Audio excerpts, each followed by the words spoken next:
Arminius, also known as Hermann by later historians, was a Germanic war chief of the Cherusci tribe who masterminded one of the most devastating defeats in Roman history, the Battle of the Teutoburg Forest in 980. His actions not only halted Rome's expansion into Germania but also the stage for the long-term division between Romanized Western Europe and the independent Germanic tribes, influencing the eventual downfall of the Western Roman Empire.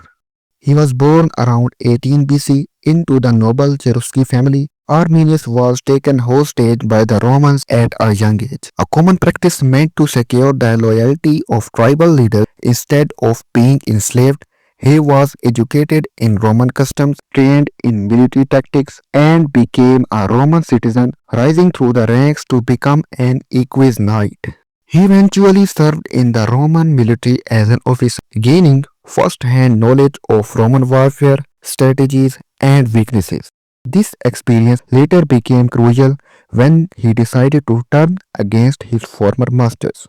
By the early 1st century, Rome was expanding deep into Germania, attempting to incorporate the region into its empire. Under Emperor Augustus, the governor of the new province, Publius Quintilius Varus, sought to impose Roman law, taxation, and governance on the Germanic tribes. However, these tribes were fiercely independent and resistant to Roman control. Arminius, who outwardly remained loyal to Rome, secretly united various Germanic tribes, including the Cherusci, Merci, Chatti, and Bructeri, against the occupying Romans. Arminius devised an elaborate ruse to lure Varus and his legions into an ambush. As a trusted officer, he falsely assured Varus that the local tribes were peaceful, while at the same time spreading rumors of a rebellion in the north.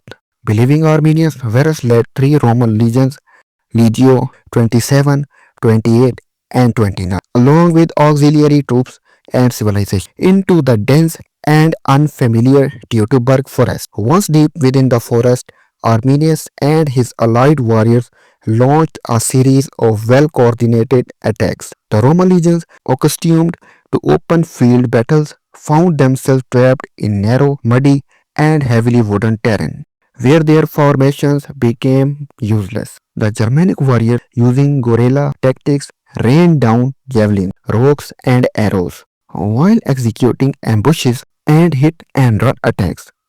Over several days, the Romans were systematically slaughtered. Some soldiers tried to flee but were hunted down. Others, realizing defeat was inevitable, took their own lives. Varus himself committed suicide along with several of his officers rather than being captured. This defeat was catastrophic.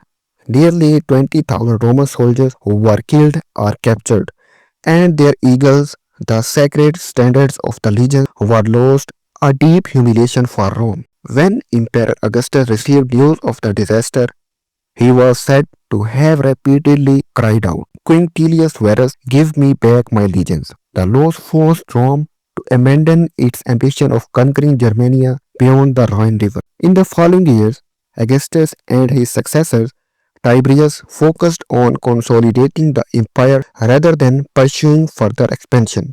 In response to this humiliation, Rome launched several retaliatory campaigns under Germanicus between 14 to 16 AD, recovering two of the lost eagles and inflicting heavy casualties on Germanic forces.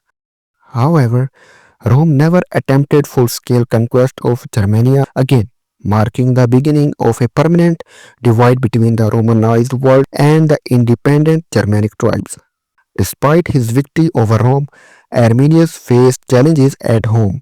Some Germanic tribes grew resentful of his power, and he struggled to unify them under a single leadership. In 21 AD, he was assassinated by rival tribal leaders, possibly fearing that he sought to establish a monarchy.